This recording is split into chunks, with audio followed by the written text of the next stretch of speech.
ஆங்குலரில் login ரெஜிஸ்டரை பற்றி தெரிஞ்சுக்கிறதுக்கான ஒரு குறுந்தொடர் தான் இது. இந்த வீடியோவில் ஃபார்ம் வேலிடேஷனை முடிக்க போகிறோம். அதோட லோடிங் ஐக்கான் மற்றும் பட்டன் டிசேபிள் பண்ணுறது எப்படிங்கிறத தெரிஞ்சுக்க போகிறோம். இப்போது சப்மிட் பண்ண டேட்டாவை இந்த ஆன் சப்மிட்குள்ளே நம்ம லாக் பண்ணி பார்க்க போகிறோம்.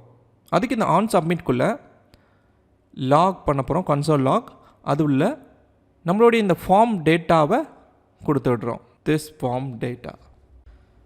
திரும்ப நம்மளுடைய ப்ரௌசருக்கு போகிறோம். ஆங்குலர் கொஞ்சம் ரிஃப்ரெஷ் பண்ணிக்கும், ஏன்னா கம்பைல் பண்ணி ரிஃப்ரெஷ் பண்ணி கொண்டு வரும். இப்போ இந்த இடத்துல நம்ம ப்ரௌசரில் கன்சோல் லாக் பார்க்குறதுக்கான டேப் ஓப்பன் பண்ணி அதுக்கடுத்து நம்மளுடைய இந்த ஃபார்மை சப்மிட் பண்ணி பார்க்க போகிறோம். கன்சோலை கிளியர் பண்ணிக்கிறேன். இப்போ நேம் இன்புட்டில் நான் ஏதாவது ஒரு வேல்யூ கொடுக்குறேன். என்னோடய பெயரே கொடுக்குறேன், லோகேஷ். இப்போ இதை கொடுத்து நான் ரெஜிஸ்டர் கொடுக்குறேன். பார்த்தீங்கன்னா எனக்கு ஃபார்ம் டேட்டாவிலேருந்து நேம் ஃபீல்டு ஃபில் ஆகிருக்கு. ஆக எல்லாமே சரியாக இருக்குது நம்ம பண்ணது.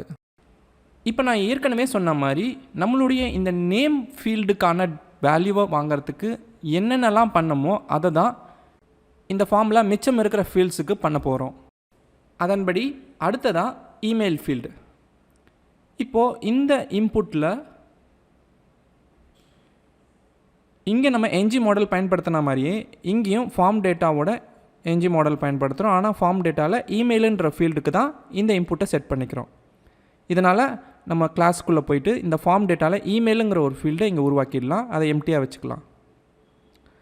இப்போ இதுக்கு அடுத்து இந்த ஃபீல்டுக்குன்னு இந்த இன்புட்டுக்குன்னு ஒரு லோக்கல் ரெஃபரன்ஸ் வேரியபிளை க்ரியேட் பண்ணிக்கிறோம், இமெயில் அப்படின்னு சொல்லிட்டு ஆஷ் இமெயில் அப்படின்னு வச்சுக்கோங்க.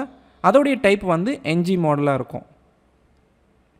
அதோட இந்த இன்புட்டுக்கு ரெக்வயர்டு வேலிடேஷனை பண்ணுறோம். அதனால் நிச்சயமாக இந்த ஃபீல்டுக்கு டேட்டாவானது இருக்கணும். அதுக்கப்புறம் இப்போ இந்த ஸ்பேன் மெசேஜ் காமிக்கிறதுக்கான நேரம் இங்கே நம்ம என்ஜி இஃப் போட்டிருக்க மாதிரியே அதே கண்டிஷனே இங்கேயும் பயன்படுத்திக்கிறோம். இங்கேயும் சப்மிட் ஆகிருக்கணும். அதோட லோக்கல் ரெஃபரன்ஸாக இமெயில்னு வச்சுருக்கோம்ல, அதில் எரர்ஸ் ஃபீல்டானது வரும். அந்த எரர்ஸ் ஃபீல்டில் ரெக்வயர்டு ட்ரூவாக இருந்துச்சுன்னா நம்மளுக்கு இந்த ஸ்பேன் மெசேஜ் காமிக்கும். இப்போ இந்த இமெயில் ஃபீல்டுக்கும் டேட்டா வாங்குறது, ஃபார்ம் வேலிடேஷன் பண்ணுறது எல்லாம் முடிச்சாச்சு.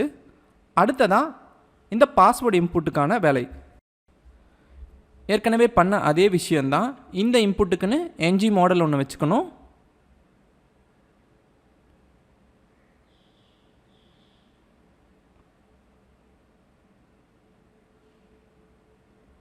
அந்த என்ஜி மாடலில் எந்த ப்ராப்பர்ட்டிக்கு நம்ம அசைன் பண்ணுறோன்னா ஃபார்ம் டேட்டாவில் பாஸ்வேர்டுன்ற ஃபீல்டுக்கு என்ஜி மாடல் செட் பண்ணிக்கிறோம். அந்த ஃபீல்டை நம்ம நம்மளுடைய அந்த ரெஜிஸ்டர் காம்போனன்ட் கிளாஸ்க்குள்ளே இந்த ஃபார்ம் டேட்டாக்குள்ளே இன்னொரு ஃபீல்டாக நம்ம செட் பண்ணி வச்சுக்கிறோம். அதையும் எம்டியாக வச்சுக்கிறோம் முதல்ல. இப்போ இதை சேவ் பண்ணிக்கலாம். இப்போ திரும்பவும் இங்கே வரோம். இப்போ இந்த இன்புட் ஃபீல்டுக்குன்னு ஒரு லோக்கல் ரெஃபரன்ஸ் வேரியபிள், அது ஆஷ் பாஸ்வேர்டு அப்படின்னு வச்சுக்கிறோம். அதோட வேல்யூவில் நம்ம அந்த வேரியபிளுக்கான டைப்பை கொடுக்கணும். அது என்ஜி மாடல். இப்போ இந்த ஃபீல்டுக்கான ரூலை கொடுக்கணும், வேலிடேஷன் ரூல். அது ரிக்வயர்டு, ஏன்னா நிச்சயமாக இந்த பாஸ்வேர்டானது ஃபில் பண்ணியிருக்கணும். இப்போ இந்த ஸ்பேன் மெசேஜை காமிக்கிறதுக்கான வேலை ஏற்கனவே நம்ம பயன்படுத்தின அந்த என்ஜி இஃப் ஸ்ட்ரக்சரல் டைரக்டிவை பயன்படுத்துகிறோம். இந்த என்ஜி இஃபில் சப்மிட் ஆகியிருக்கணும். அதோட பாஸ்வேர்ட் அப்படின்ற லோக்கல் ரெஃபரன்ஸ் வேரியபிளில் எரர்ஸ் ஃபீல்டானது செட் ஆகிருக்கும். அதில் ரெக்வயர்டு செட் ஆயிருந்துச்சுன்னா இந்த பாஸ்வேர்ட் இஸ் ரெக்வயர்டுன்ற மெசேஜ் தெரியும். எல்லாத்துலேயும் இந்த ரெக்வயர்ட் ரூலே பயன்படுத்திக்கிட்டு இருக்கோம். இந்த பாஸ்வேர்ட் ஃபீல்டில் இன்னும் ஒரு ரூலை ஒன்று போட்டு பார்க்கலாமா?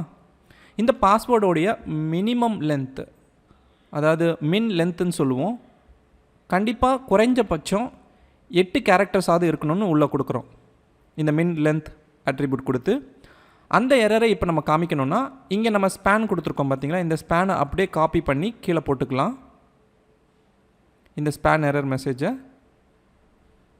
இப்போ இந்த ஸ்பேன் எரரில் நம்ம என்ஜி இஃப் கண்டிஷனாக என்ன வச்சுருக்க போகிறோன்னா சப்மிட் ஆகிருக்கணும். அதோட மின் லென்த்துங்கிறது இந்த எரர்ஸ் ஃபீல்டுக்குள்ளே செட் ஆயிருந்ததுன்னா கண்டிப்பாக அதை காமிக்கணும்.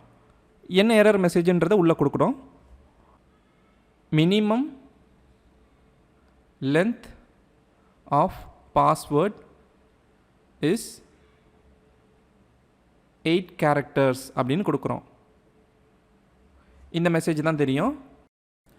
இப்போ வரைக்கும் நம்ம பண்ணியிருக்கிறது எல்லா இன்புட் ஃபீல்டுக்கான ஃபார்ம் வேலிடேஷனை நம்ம போட்டிருக்கோம்.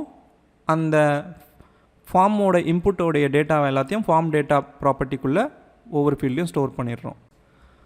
இப்போது பண்ண வரைக்கும் நம்ம எல்லாம் சரியாக பண்ணியிருக்கோமான்னு ஒரு இடையிலேயே ஒரு சோதனை பண்ணிக்கலாம்.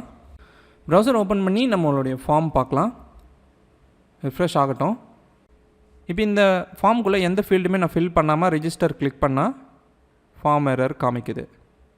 இப்போ எல்லாத்தையும் ஃபில் பண்ணிக்கிறேன். ஏதோ ஒரு வேல்யூஸ் கொடுத்து லோகேஷ், இமெயில் வந்து logesh@jvlcode.com. இப்போ அடுத்து பாஸ்வேர்ட் ஃபீல்டு பாருங்கள். முதல்ல பாஸ்வேர்ட் இஸ் ரிக்வயர்டுன்ற வேலிடேஷன் எரர் இருக்கா? இப்போ நான் டைப் பண்ண பிறகு அடுத்த ஒரு வேலிடேஷன் நடக்கும். இங்கே பாருங்கள், minimum length of password is 8 கேரக்டர்ஸ்னு கொடுத்துருக்கு. ஏன்னா இது 2வது ரூல் நம்ம கொடுத்துருக்கிறது.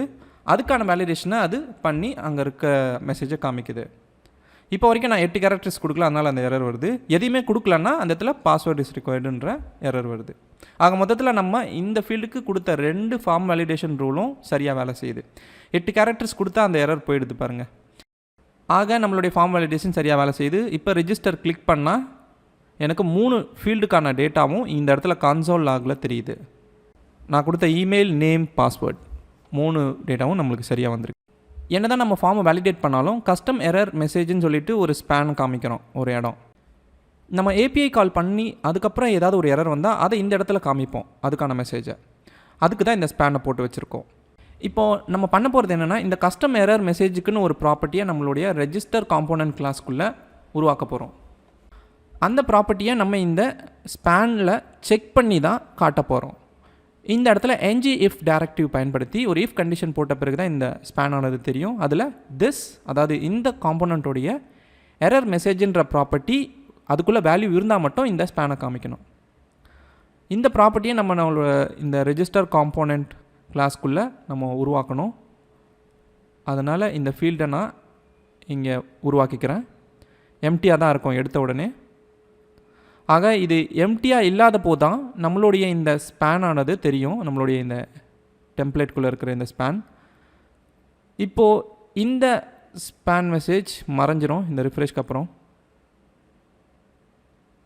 ஏன்னா ngIf கண்டிஷன் படி அது எம்டியாக இருக்குது, அப்போ தெரியாது. ஒருவேளை எரர் வந்துச்சுன்னா என்ன எரர்லாம் தெரியுன்றதை ஏபிஐ கால் நடக்கும்போது நம்ம பார்க்கலாம். அது வரைக்கும் அந்த இடத்துல கஸ்டம் எரர் மெசேஜ்ன்ற டெக்ஸ்டே இருக்கட்டும். இப்போ அடுத்தது லோடிங் ஐக்கான். இந்த லோடிங் ஐக்கான் எப்போ நடக்கும் அப்படின்னா, நம்ம ரெஜிஸ்டர் கிளிக் பண்ண பிறகு ஏபிஐ கால் நடக்கும்போது இந்த லோடிங் ஐக்கான் தெரியும். இது ஏன் காமிக்கிறோன்னா, நம்மளுடைய நெட்வொர்க் கால் வந்து போய்கிட்டு இருக்குது, அது வரைக்கும் லோடிங்கில் இருக்கும் அப்படின்றத யூசருக்கு தெரியப்படுத்துகிறோம். ஆக இது ரெஜிஸ்டர் பட்டன் கிளிக் பண்ண பிறகு தான் காமிக்கப்படணும். அதனால் இந்த இடத்துல இந்த டிவ்வில் text-center இந்த டிவ்வில் ஒரு ngIf டைரக்டிவ் பயன்படுத்துகிறோம். இந்த ngIf டைரக்டிவில் லோடிங் அப்படின்ற ஒரு ப்ராப்பர்ட்டி, அந்த ப்ராப்பர்ட்டியோட வேல்யூ ட்ரூவாக இருந்தால் மட்டும்தான் இந்த டிவ் தெரியும். அப்போது அந்த ப்ராப்பர்ட்டியை நம்ம இந்த ரெஜிஸ்டர் காம்போனன்ட் கிளாஸ்க்குள்ளே உருவாக்கிடணும். அது டிஃபால்ட்டாக ஃபால்ஸுன்ற வேல்யூவை கொண்டு இருக்கும். ஏன்னா எடுத்த உடனே அது வந்து ட்ரூவில் இருக்காது. இப்போது இது எப்போ வந்து ட்ரூவாக மாறும் இந்த லோடிங்கிறது, நம்ம ரெஜிஸ்டர் பட்டனை கிளிக் பண்ணும் போது மட்டும்தான். இப்போ இந்த ஃபைலை சேவ் பண்ணிவிட்டு நான் போய் பார்த்தோன்னா இந்த லோடிங் ஐக்கான் ரிஃப்ரெஷ்க்கு அப்புறம் இருக்காது. ஆக ngIf கண்டிஷன் படி அது இப்போ தெரியாது. எப்போ தெரியும்? நம்ம இந்த ரெஜிஸ்டர் பட்டனை கிளிக் பண்ணும் போது மட்டும்தான். இப்போ நம்ம இந்த ரெஜிஸ்டர் பட்டனை கிளிக் பண்ணும் போது எப்படி அந்த லோடிங் ஐக்கனை கொண்டு வர்றது அப்படின்னு பார்க்கலாம். நம்ம இந்த ஃபார்மை சப்மிட் பண்ணும் போது ஒரு ஃபங்க்ஷனை கால் பண்ணுறோம்ல, ஆன் சப்மிட்னு சொல்லிட்டு, அது ரெஜிஸ்டர் காம்போனன்ட் கிளாஸ்க்குள்ளே இருக்குது. அதை நம்ம ஓப்பன் பண்ணிக்கலாம்.